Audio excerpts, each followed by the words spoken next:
Hello, this is Billy Core from the Nostalgia Mall, and welcome back to Nostalgia Mall Christmas 2024. And we're going to be doing things a little bit different in today's video. We're going to be taking a look at the holiday issue of the Gateway 2000 magazine from December of 1995, what I believe to be probably the most exciting time for computers, not just because my family got our first computer that same month, but the industry as a whole was just really exciting then. Windows 95 had just come out. It was just a lot of fun back then, and this magazine was right smack dab in the middle of it all. And my aunt had a Gateway 2000 at the time. I liked it just as much as our Packard Bell, so yeah, this is my kind of thing right here. And thank you to the uploader on archive.org for putting this here for us to check out.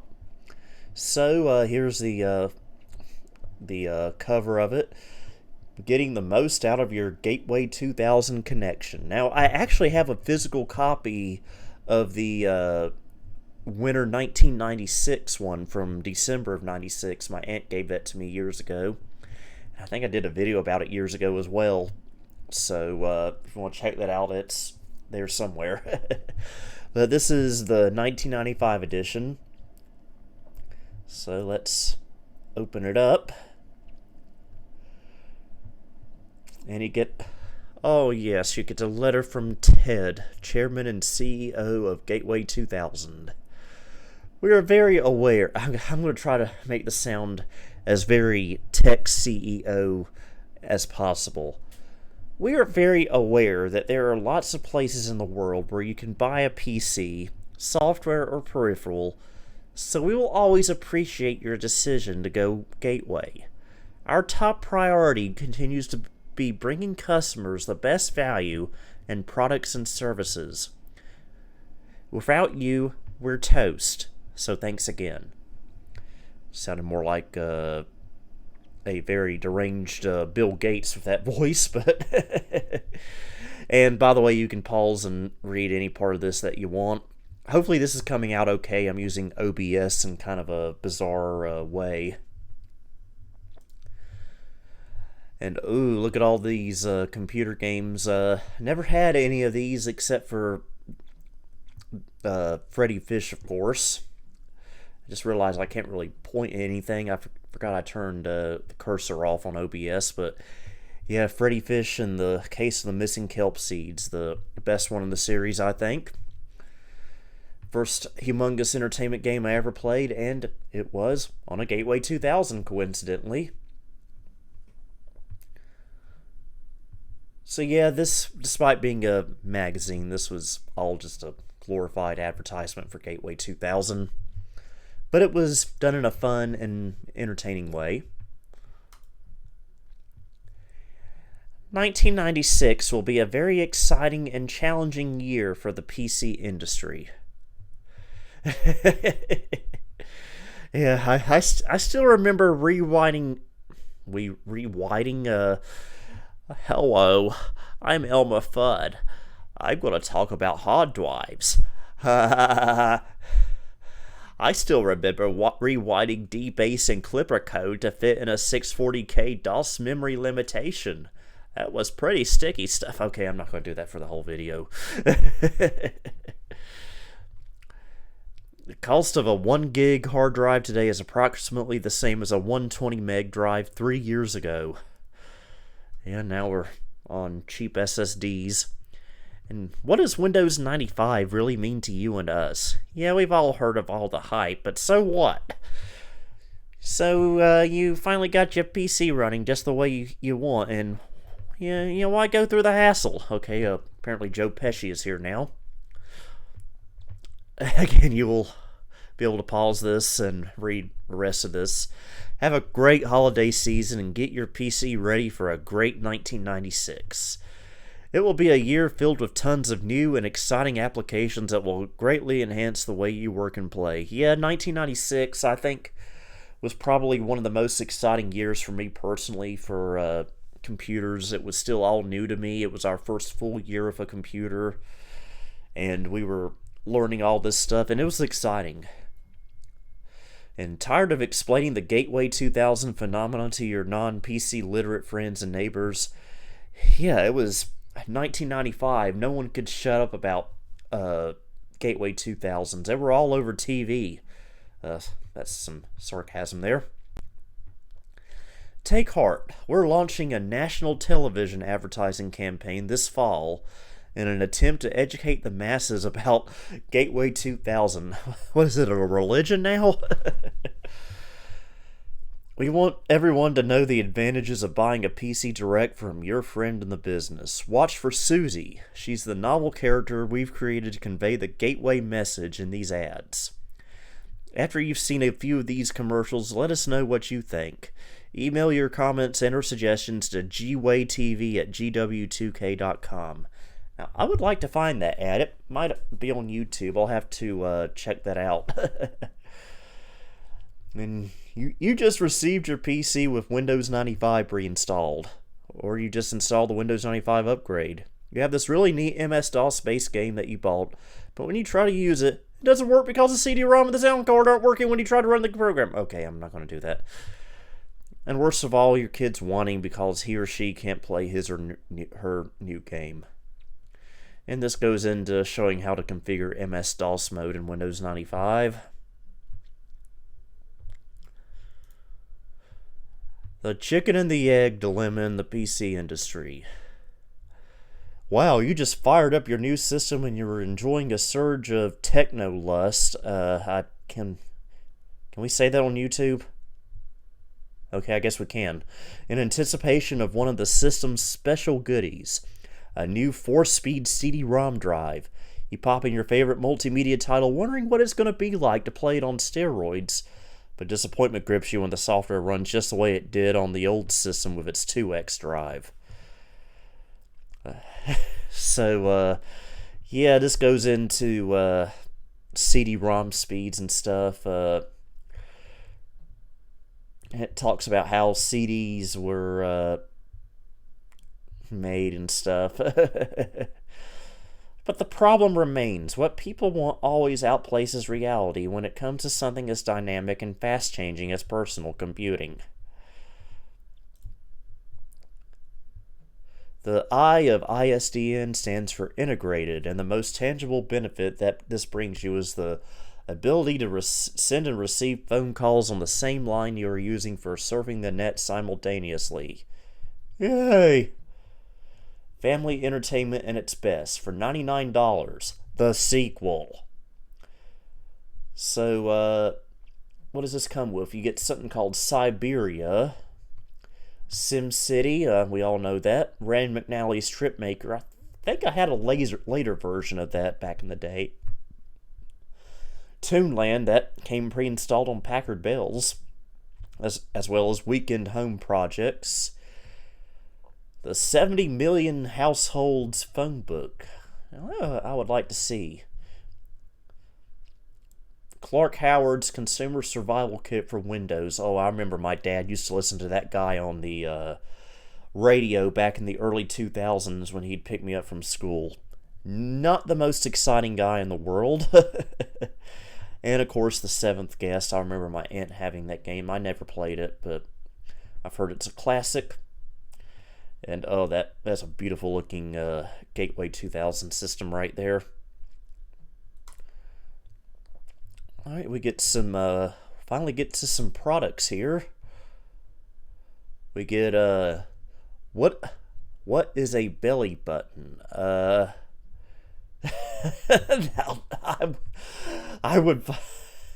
I've got to find that game and do a video about that. That sounds entertaining.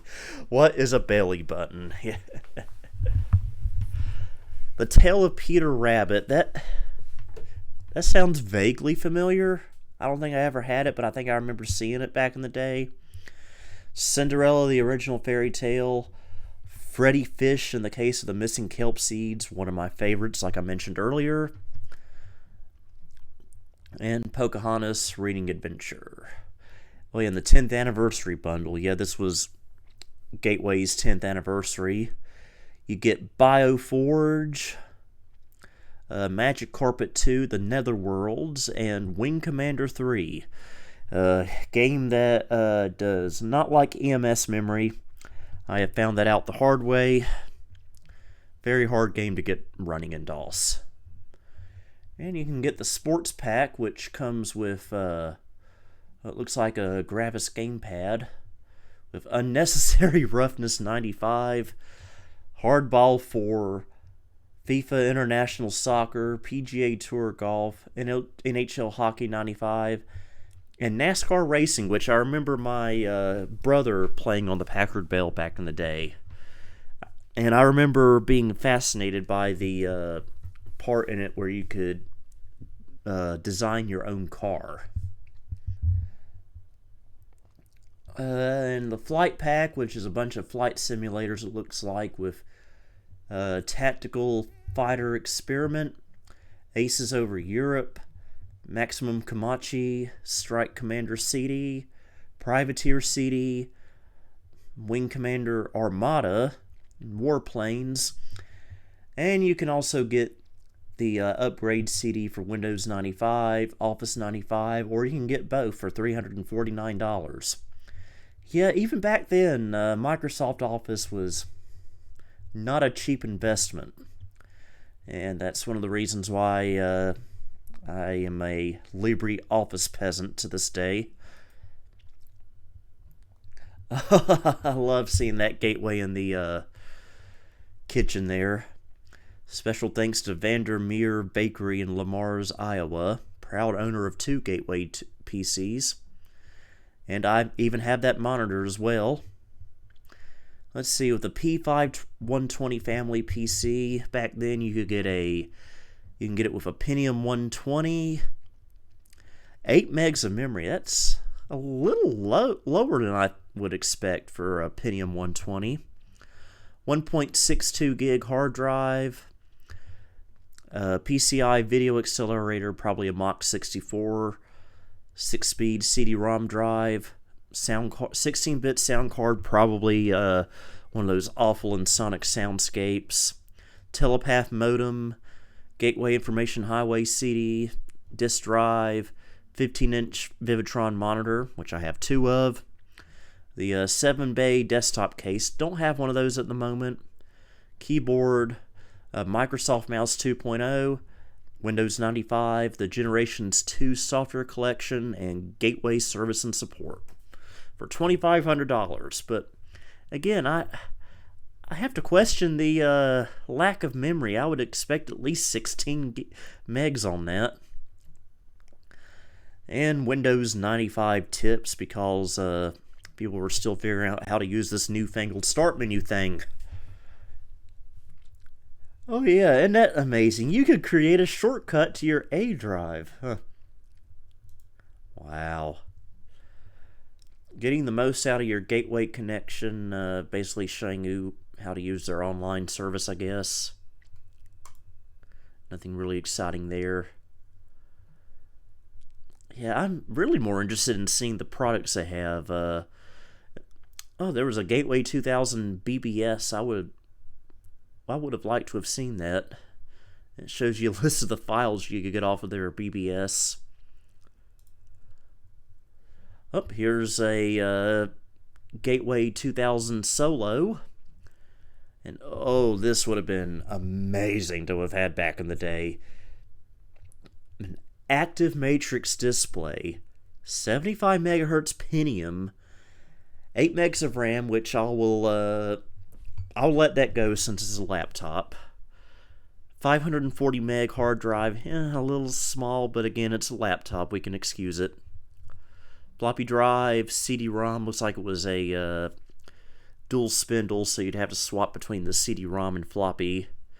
Integrated 16-bit sound with stereo speakers. This was when having a sound card in your laptop was a big deal. See, and a carrying case with Windows 95, Microsoft Works, $3,700. Not cheap, but I mean, you're getting a CD-ROM and a active matrix display with a sound card, fully multimedia capable laptop in 1995. That was really nice. Unplug and play with the Gateway Solo portable PC. I actually got a later Gateway Solo from right after they dropped the 2000 from their name. I got that earlier this year. I hope to show that again in my Christmas wrap-up video on Christmas Day this year, so keep your eyes out for that. Oh boy, back when multimedia upgrade kits were still a thing. With this one, you get a 4-speed CD-ROM drive with a 16-bit sound card. Again, probably one of those awful Ensoniq soundscapes. Looks like Altec Lansing speakers, Encarta 95, the Corel Photo CD sampler, Sound Explorer, whatever that is, and some additional software for $259. And if you wanted to be really fancy, you get a 4-speed 3 CD changer wavetable multimedia kit with the 4-speed 3 CD changer and Sonic Soundscape wavetable sound card. So maybe that other multimedia kit was a Sound Blaster Viber or something. Altec Lansing ACS 31 speakers with subwoofer. My aunt had those, I think. Encarta 95, Sound Explorer, Blue Ribbon Soundworks Super Jam Junior. Oh, I love Blue Ribbons. Blue Ribbons are my favorite. That's Ashen's joke. But for $519, but I guess that was pretty par for the course back then. And we got some printers over here, and you could still get a budget dot matrix printer back then from Epson, it looks like. Here's the monitors. I have the 15-inch Vivitron monitor, and I love that it's showing Freddy Fish on there. But I would love to someday find this 17-inch monitor. That just seems to be hard to find for some reason. I'm lucky to have the 15-inch one, to be honest with you. But yeah, if I could get that 17-inch one someday, that would be nice. And we got some more accessories over here. Get tape backups from Colorado. $200 for a 540 meg hard drive. That was still quite a bit, it seemed like. But you could get a 1 gig drive with Windows 95 for $370. And you can even get a SCSI drive. Wow. And Pentium overdrives for, I guess, your old 486 system. You'd have to call for more information about that. Oh yeah, I've got one of those Gateway 2000 keyboards. It's nice to have as a collectible, but they're terrible to type on. I'm sorry. Oh yeah, and the Microsoft Unnatural keyboard. Oh yeah, you can get an Ethernet adapter back then. Not as much as I thought they were.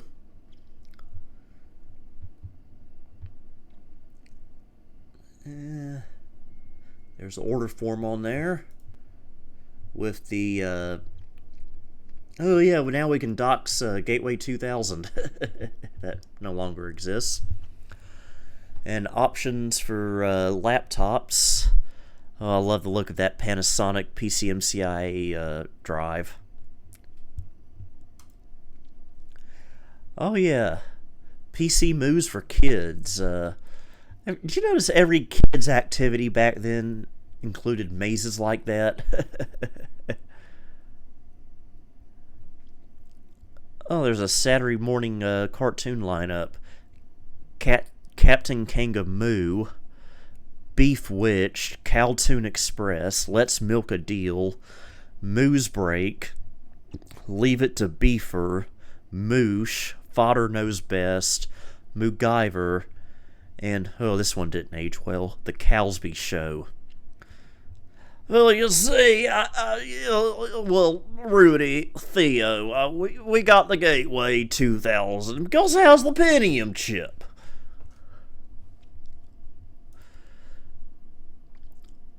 Okay, some Gateway 2000 gear. I would love every bit of this, but I do have the cow spotted mug on the left. I do have that. I found that at Value Village for like 50 cents years ago, so yeah, really nice to have that. I would love a Gateway 2000 shirt. Oh, look at all those desk accessories. Oh yeah, keyboard dust covers and just dust covers in general. And this keyboard skin being shown on this Gateway 2000 AnyKey keyboard. My aunt had this on her AnyKey keyboard. Well, I guess she still has it. It was just a skin that you could just keep on your keyboard and type with it. It was a very interesting feeling thing.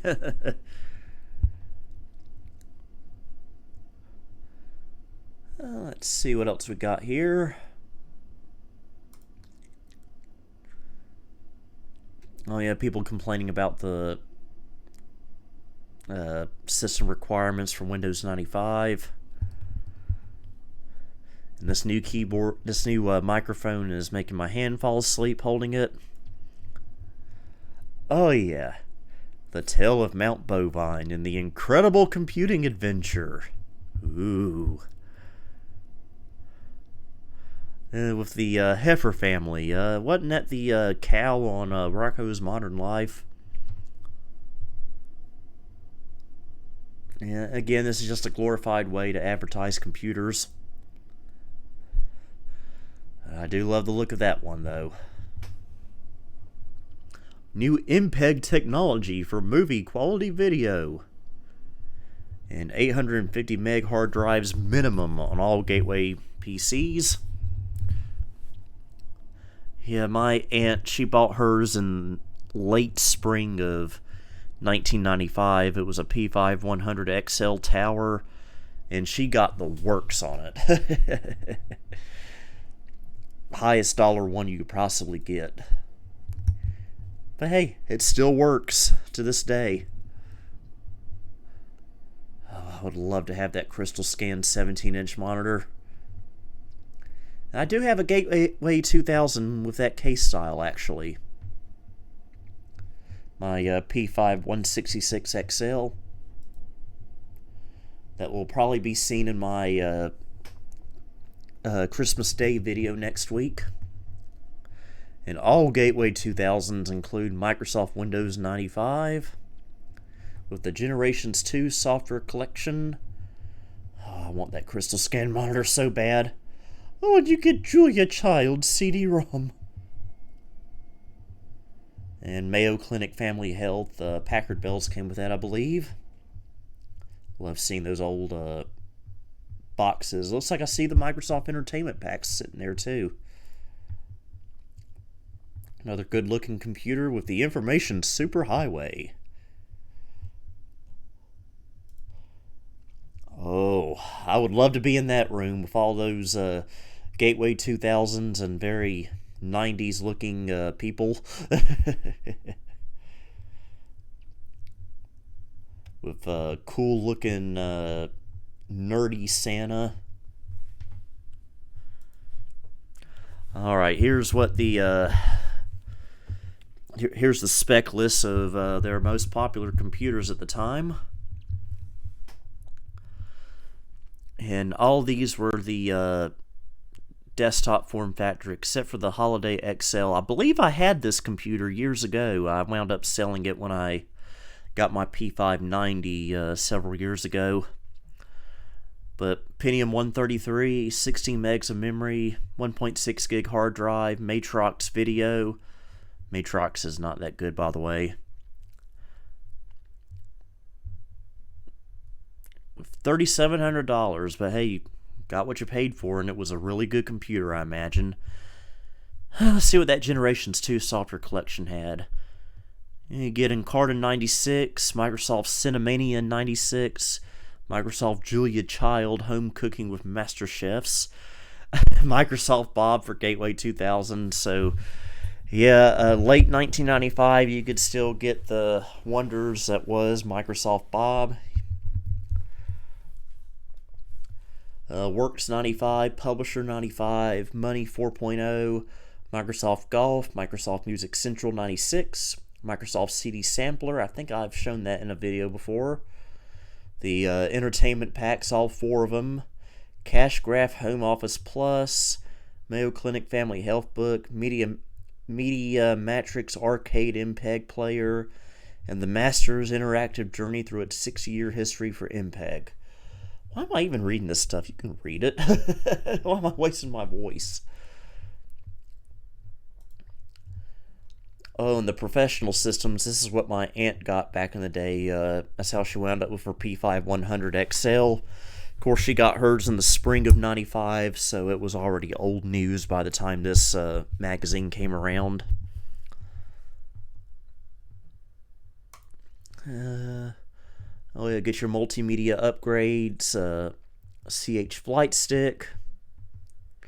You could even get a Gateway 2000 credit card.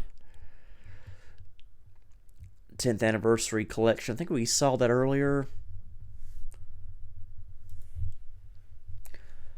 Oh yeah, I want that 17-inch monitor. I'm sorry, I just like the look of it. And it may have even been the one my aunt had, I can't remember. But knowing how she was always go big or go home with her computer equipment, she probably did have the 17-inch one. Oh, and here's the laptops, including the Gateway 2000 Liberty. I believe Tech Tangent has one of these. This was the only Gateway at the time you could still get with a 486, it looks like. Of course, a DX4 100 was nothing to laugh at. But you did not get a decent screen, nor did you get sound and CD-ROM capability. Unless you got the external CD-ROM drive from Panasonic for an extra $300. But yeah, you still probably wouldn't have any access to sound. And you could still get DOS 622 and Windows for Work groups upon request. How nice of them. Alright, and all cast members or Gateway employees wishing you a very merry holiday season. And that design for Windows 95 logo never gets old. Alright, that's the end of the Gateway 2000 magazine from December 1995. Hope you enjoyed this little laid-back video, looking back on what computers, specifically Gateways, were like at the most exciting Christmas for computers, in my opinion, 1995. So until next time, this is Billy Core, signing off. Thank you for visiting the Nostalgia Mall. If you like what you saw, please like and subscribe and follow me on Facebook and X. You may also support me on Patreon if you'd like. Until next time, this is Billy Core wishing you a Merry Christmas and a Happy New Year.